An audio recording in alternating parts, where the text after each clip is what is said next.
জনাব শামীম ওসমান আপনাকে আমাদের অনুষ্ঠানে স্বাগত জানাই। বাংলাদেশের রাজনীতিতে শেখ হাসিনা গত 15 বছর যে দুঃশাসন যে অপকর্ম চালিয়েছেন তাকে শক্তিশালী করতে তার পাশে থাকতে আপনার একটা সক্রিয় অবস্থান ছিল, আপনার কাছ থেকে একটু আমরা এটা শুনতে চাই। আমি চেয়ারে বসে নামাজ পড়তে হয়, আমার বাঁ পাটা উড়ে গেছিল।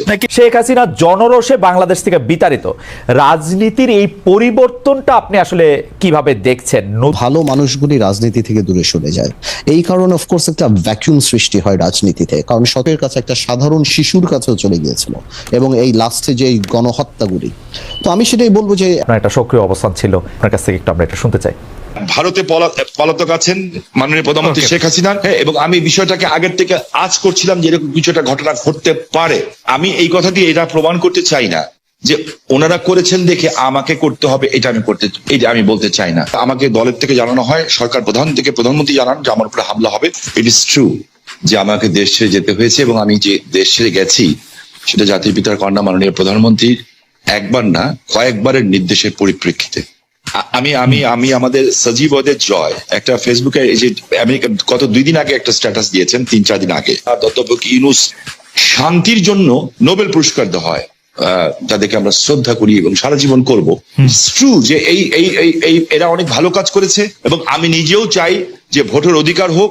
আমি কোনো ধরনের হত্যাকাণ্ডকে আমি সমর্থন করি না এবং করা উচিত, তাহলে আমি মানুষ হিসেবেই গণ্য হব না। আমরা কি শুধু নেগেটিভ কথা বলবো, পজিটিভ কথা বলবো না? 800 কোটি মানুষও যদি চায় একজন মৃত মানুষকে জাগিয়ে তুলবে, তা তো জাগিয়ে তুলতে পারবে না, তাই না? তো একজন মানুষকে আমি গুম করে দিব, খুন করে দিব, এই বিষয়টাকে আমি একজন মানুষ হিসাবে, আমি যদি মৃত্যু হয়ে যায় আমার, আমি কোনোদিন এটাকে সাপোর্ট করব না। এবং অতীতে কে কি করেছে সেই জন্য আমাকে একই পথে চলতে হবে, আমি সেটাকেও মনে করি না।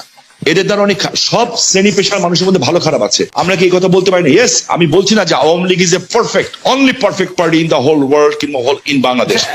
আপনি আমার মনের কষ্ট বুঝবেন। আমার 20 জন লোক মারা গেছে, আমার এই পা পঙ্গু হয়ে গেছে, আমি চেয়ারে বসে নামাজ পড়তে হয়, আমার বাঁ পাটা উড়ে গেছিল, ঠিক আছে? সেইখানে আমার সরকারের ক্ষমতার সময় না যে চার্জশিট দেওয়া হয়েছে, সেই চার্জশিটে আমি যে সাক্ষ্য দিয়েছি, সিআইডির যে অ্যাডিশনাল এসপি সে আমার সাক্ষী বদলি দিয়েছে।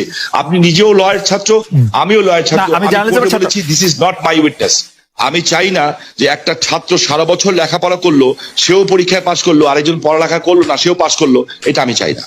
দেখেন, আমি মার্কিন যুক্তরাষ্ট্রের মতো একটা রাষ্ট্রকে আন্ডারমাইন করার কোনো কারণ থাকতে পারে না, কারণ পৃথিবীর মধ্যে এটা অবভিয়াসলি একটা শক্তিধর দেশ না, একটা গণতান্ত্রিক রাষ্ট্র বলা যায়।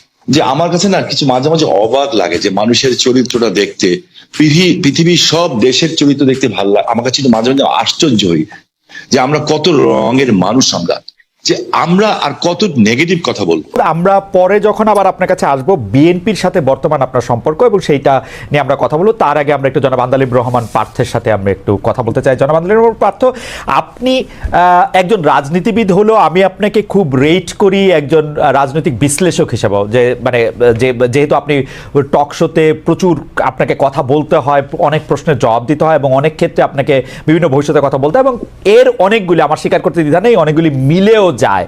আমি এই জন্য আপনাকে একটু ফরওয়ার্ড লুকিং প্রশ্ন করতে চাই যে গত কয়েক বছর ধরে জনাব তারেক রহমানই আসলে বিএনপির হাল ধরে আছেন। বেগম খালেদা জিয়া চিকিৎসার জন্য লন্ডন গেলেন, শেখ হাসিনা জনরোষে বাংলাদেশ থেকে বিতাড়িত, রাজনীতির এই পরিবর্তনটা আপনি আসলে কিভাবে দেখছেন? নতুন নেতৃত্বে নতুন রাজনীতির সূচনা কি হতে চলেছে? বিশেষ করে 90-এর পর যদি আমরা আওয়ামী লীগ ও বিএনপির শাসনকাল যদি বিশ্লেষণ করি, সরকারে বা ক্ষমতায় এলে মানে এটা একটা এই প্রশ্ন বারবার হচ্ছে যে তারা যে গণতান্ত্রিক থাকবেন, কর্তৃত্ববাদী হবেন না, সেরকম কি মনে হচ্ছে? মানে এই নেতৃত্বে যারা আছেন, এটা তো অবশ্যই ঠিক, জনাব তারেক রহমানই আসলে 20-22 বছর ধরে অন্ততপক্ষে দলের ডেপুটির হালটি ধরে আছেন, কিন্তু মানে এই নেতৃত্বের ক্ষেত্রে কি কোনো পরিবর্তন আসছে? ব্যক্তি মানুষ না, আদর্শের, দৃষ্টিভঙ্গির আপনি কি দেখছেন? একটু আপনাকে ধন্যবাদ খালেদ। আপনি তো অনেক ওয়াইড একটা প্রশ্ন করেছেন আমাকে। আমি একটু ব্যাকগ্রাউন্ডে যাব। দেখুন, আপনি সমষ্টিগতভাবেই যদি বাংলাদেশের রাজনীতির অবস্থা দেখেন, গত 17 বছরে যে একটা ভীতির সংস্কার, ভীতির একটা সংস্কৃতি আমাদের রাজনীতিতে ছিল, যার কারণে 17 বছর কিংবা 20 বছরে ভালো মানুষগুলি রাজনীতি থেকে দূরে সরে যায়। এই কারণে অফকোর্স একটা ভ্যাকুয়াম সৃষ্টি হয় রাজনীতিতে। কারণ 17 বছর আপনি জানেন, যে কোনো রাজনীতি করতে গেলেই একটা গুম খুনের একটা ধারণা ছিল, বা মানুষ রাজনীতিবিদদের উপরে কেন জানি এমন, মানে কেন জানি বলবো না, মানুষের যথেষ্ট রিজন ছিল রাজনীতিবিদদের থেকে দূরে সরে যাওয়া। এবং বলে না যে জোকাররা যখন পার্লামেন্টে যায়, তখন জোকাররা মেম্বার অফ পার্লামেন্ট হয় না, পার্লামেন্টটা সার্কাস হয়ে যায়। তো গত 3টা বছর, তিনটা টার্ম অনেকটা এরকমই একটা অবস্থান ছিল। তো এ কারণে, আর তারেক রহমান সাহেবকে নিয়ে আপনি যে কথাটা বললেন, উনি গত 10, 12, 15 বছরে যেভাবে বিএনপিকে বিদেশে বসে যেভাবে নেতৃত্ব দিয়েছেন এবং নিচ থেকে ওপর পর্যন্ত, সত্যি কথা বলতে উনি আওয়ামী লীগের মাথা খারাপ করে দিয়েছেন। যে বাইরে থেকে সাংগঠনিকভাবে উনার যেই নেতৃত্ব ছিল, ন্যাচুরালি বিএনপি ভাঙতে পারেনি, বিএনপি পথচ্যুত হয়নি বা অন্যদিকে যায়নি। তো সেই ক্ষেত্রে দলের মধ্যে, এবং আমি মনে করি সারা বাংলাদেশে ওনার একটা আলাদা গ্রহণযোগ্যতা আসছে। এখন বিএনপি সামনের দিকে যদি ক্ষমতায় আসে, তাহলে বিএনপি কি করবে সেটা নির্ভর করে সত্যি কথা বলতে বিএনপির সমষ্টিগতভাবে বিএনপির মানসিকতার উপরে। বিকজ আপনার ডেমোক্রেসি তো অ্যাকচুয়ালি ইজ আ মাইন্ডসেট। আপনি আপনার বিরুদ্ধের কথাকে সুযোগ দিলে ডেমোক্রেসি থাকবে, আর সুযোগ যদি আপনি না দেন তাহলে ডেমোক্রেসি থাকবে না।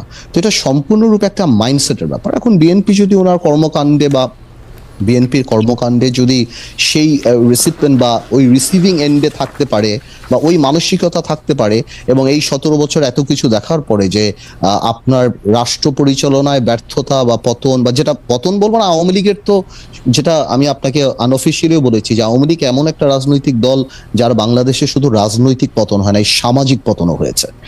যে এই ধরনের সামাজিক পতন আগে হয়নি। বিকজ আওয়ামী লীগের অবস্থানটা, আওয়ামী লীগের অ্যাট্রসিটিটা, আওয়ামী লীগের দুর্নীতি বা সবকিছু একটা হাউস ওয়াইফের কাছে, একটা সাধারণ শিশুর কাছেও চলে গিয়েছিল। এবং এই লাস্টে যে গণহত্যাগুলি, তো আমি সেটাই বলবো যে এখন তো আর নির্দিষ্ট শত্রু লাগবে না আমাদের পতনের জন্য। আমরা যদি আওয়ামী লীগ থেকে শিক্ষা না নেই, আমরা যদি ডেমোক্রেসি প্র্যাকটিস না করি, তাহলে অদৃশ্য শত্রু আমাদেরকে সেটা করে দিতে পারে।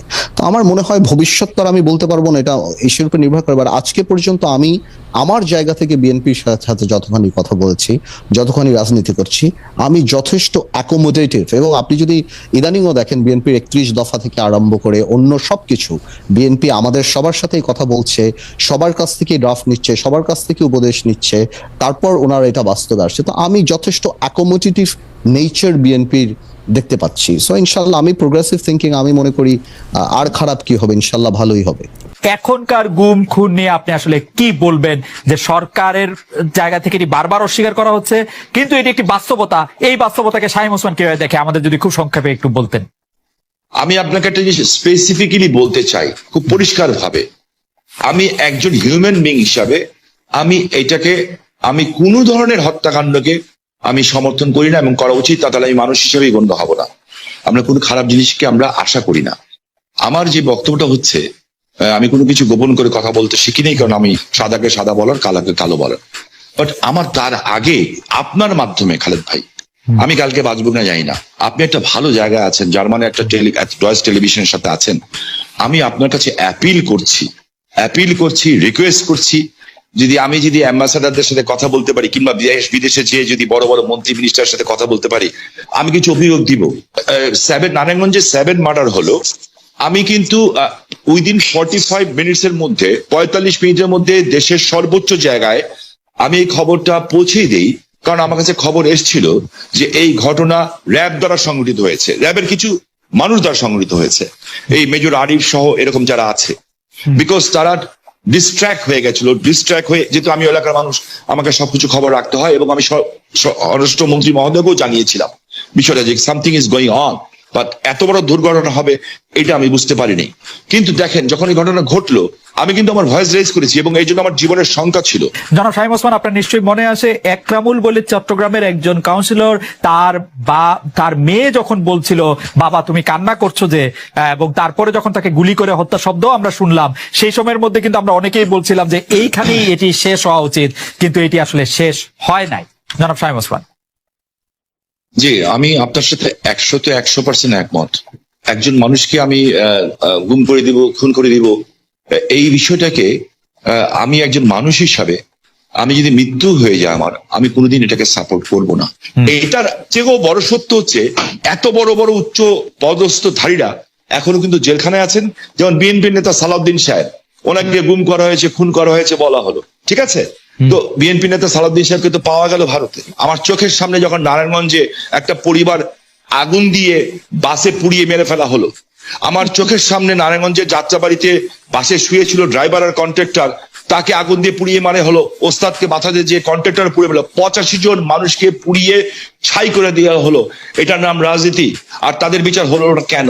যারা আগুন সন্ত্রাস করলো এই দেশে, যারা পুলিশকে পুড়িয়ে মারলো, সাংবাদিককে পুড়িয়ে মারলো, জজ করে বোম মারলো এবং বিভিন্ন স্কুল সেন্টার উড়িয়ে দিল।